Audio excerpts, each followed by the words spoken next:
एमजीजीएस पर अब तक जो हम बातें करते आए हैं उसमें एक सीरियसनेस थी कि क्या न्यूज़ है, क्या हो रहा है।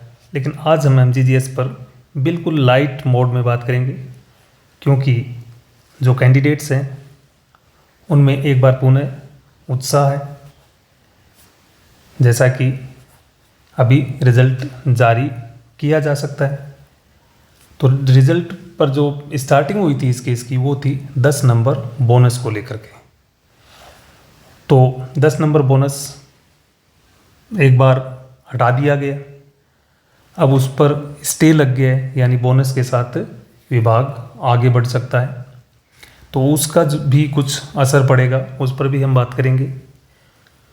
लेकिन ये पक्का था कि अगर ये बोनस अगर हटा ही रहता तो हो सकता है कि ये जो सुनवाई का दौर है वो आगे चलता और रिज़ल्ट में और ज़्यादा डिले होती, जिसका कि हमने पहले भी अंदेशा किया था। तो बोनस पर स्टे आ गया, मतलब अभी जिस प्रकार से एमजीजीएस के एक्ट के अनुसार इस भर्ती को करना था, विभाग उस प्रकार से भर्ती प्रक्रिया को आगे बढ़ा सकता है। तो इसमें अभी लग रहा है कि उत्सुकता है, जल्दी ही इस जो एमजीजीएस की भर्ती प्रक्रिया को संपन्न करने की भी चाह दिखाई दे रही है। तो अब हम देखते हैं कि इसके क्या मायने हैं और क्या असर पड़ेगा इस 10 नंबर बोनस का, और रिज़ल्ट की क्या संभावनाएं बन रही है। तो व्हेन टू एक्सपेक्ट रिज़ल्ट की रिज़ल्ट की जो संभावना है वो कब बन रही है। तो अभी जो रिज़ल्ट की संभावनाएं हैं बहुत ज़्यादा है कि नेक्स्ट वीक में रिज़ल्ट आ जाए। कब? नेक्स्ट वीक रिज़ल्ट आने की पूरी संभावना है। उसके बाद में क्या होगा कि शीतकालीन अवकाश भी आ जाएंगे, तो रिज़ल्ट हो सकता है कि नेक्स्ट वीक में आ जाएगा। और एक बात ध्यान रहे कि वो 10 नंबर का जो बोनस है तो 10 नंबर बोनस के साथ ही आएगा ये। तो इसका भी कितना फ़र्क पड़ेगा उसको भी हम देखेंगे। और इफ़ेक्ट ऑफ 10 जो नंबर है bonus marks on cut off, उस पर कितना प्रभाव पड़ेगा उस पर भी हम देखते हैं कि। तो जैसा कि हम थोड़ा इसके बैकग्राउंड में जाए तो टोटल जो वैकेंसीज थी वो कितनी है? 17,500। और न्यूज़पेपर्स और इनके अनुसार जो हम देखें कि जो होम डिस्ट्रिक्ट्स के जो एग्ज़ाम में अपीयर हुए हैं उनकी संख्या लगभग 4 से 4,500 के बीच है। तो उनका जो क्वालिफाई करेंगे, क्योंकि बोनस तभी लगेगा जब वो क्वालिफाई करेंगे, तो क्वालिफाई करके इनका जो कंपटीशन में जो आएंगे, जो अन्य दावेदार है जिनको 10 नंबर बोनस नहीं मिलेगा, तो ये लगभग आप कह सकते हैं कि 1,000 इफेक्टिव रहेंगे। ये 1,000 तो रहेंगे। अब समायोजन में जैसे पीछे हमने देखा था कि 25% के करीब न्यूज़पेपर में एक बार दिखाया था कि समायोजन में इतने पद चले जाएंगे। तो समायोजन में अगर आप करें तो 4,500 पद समायोजन में कम हो गए होंगे, क्योंकि न्यूज़पेपर के अनुसार 25% पद भर दिए जाएंगे समायोजन के द्वारा। तो मान लो ये पद आपके बचे हैं फिर 13,000, 1,000 ये माइनस कर दोगे तो 12,000 पद आपके उनके लिए बच गए हैं जो जिनको 10 नंबर बोनस नहीं मिल रहा है। तो इसमें जो आपका अभी जो कट ऑफ, इसमें 10 नंबर बोनस वाला जो असर है वो तो 1,000 पदों पर ही है, समायोजन से थोड़ा ज़्यादा नुकसान होने की संभावना है।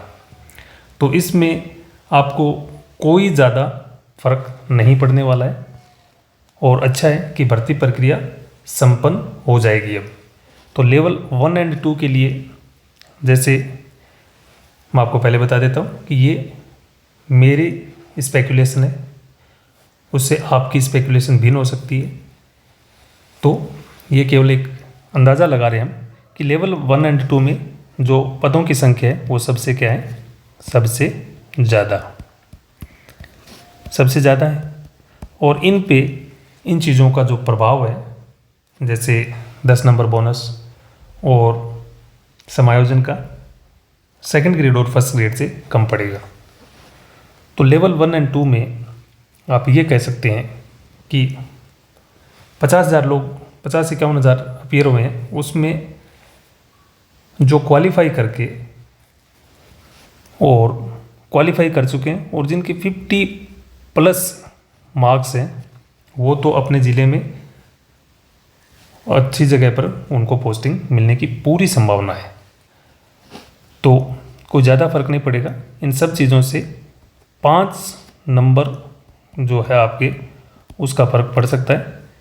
लेकिन जो इसमें ये ऐसा है कि जो क्वालिफाई करेगा 45+ मार्क्स होंगे, उनको पोस्टिंग मिल जाएगी। और 50+ जिनके मार्क्स होंगे उनको तो आप ये देख सकते हैं, थोड़ा पेन कम चल रहा है, कि 50 और 60 के बीच वाले बिल्कुल अपनी पोस्टिंग मिलेगी, ठीक जगह पोस्टिंग मिलेगी। और सेकंड ग्रेड, अब इनमें क्या है कि इनमें असर पड़ेगा कि ये जो 1000 है उनमें से मान लो किसी ज़िले में जो उस ज़िले का है उसको 10 नंबर बोनस भी मिल गया और उसका पेपर भी अच्छा गया है। और कई ज़िलों में फर्स्ट ग्रेड के तो पद भी कम है, सेकंड ग्रेड के थोड़े ज़्यादा है फर्स्ट ग्रेड से। तो इनमें फ़र्क पड़ेगा। इनमें जहाँ पर लिमिटेड पद होंगे वहाँ पर क्या है कि कंपटीशन और टाइट हो जाएगा और इन पे असर पड़ेगा। तो जहाँ पर पदों की संख्या 10-15 होगी, वहाँ पर देखो इनकी जो सेकंड ग्रेड का जो है, अब दूसरे ज़िले से जो आ रहे हैं उनको अराउंड 60+ मार्क्स होंगे, तभी उनको कुछ संभावनाएं बन रही है। और फर्स्ट ग्रेड वाले हो सकता है कि मेरे इस स्पेकुलेशन से थोड़ा नाराज़ हो, लेकिन फर्स्ट ग्रेड में पोस्टिंग के लिए इसमें अगर सेकंड ग्रेड में 60 के, इसको आप 55 से 60 बोल सकते हैं, ये आप 55 से 60 सेकंड ग्रेड के लिए।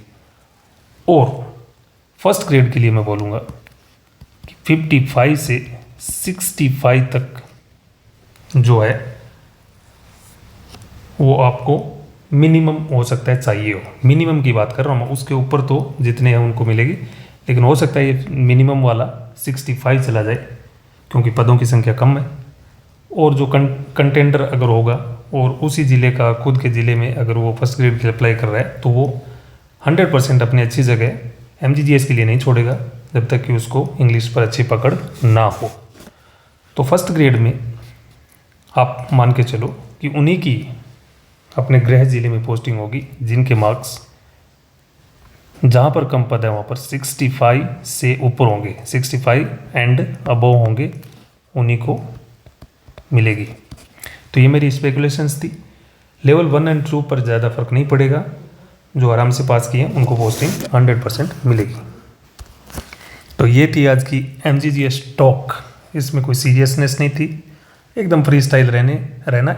और अभी जो है आपका पदस्थापन, अगर रिजल्ट अभी नेक्स्ट वीक में आने की पूरी संभावना है, तो जनवरी के स्टार्टिंग में आपका पदस्थापन होने की पूरी संभावनाएं बन रही है। तो चैनल से जुड़े रहिए और इस चैनल पर हिस्ट्री से संबंधित आपको बहुत अच्छा मटेरियल मिलेगा जो आप चेक कर सकते हैं। Thanks for watching, thanks a lot.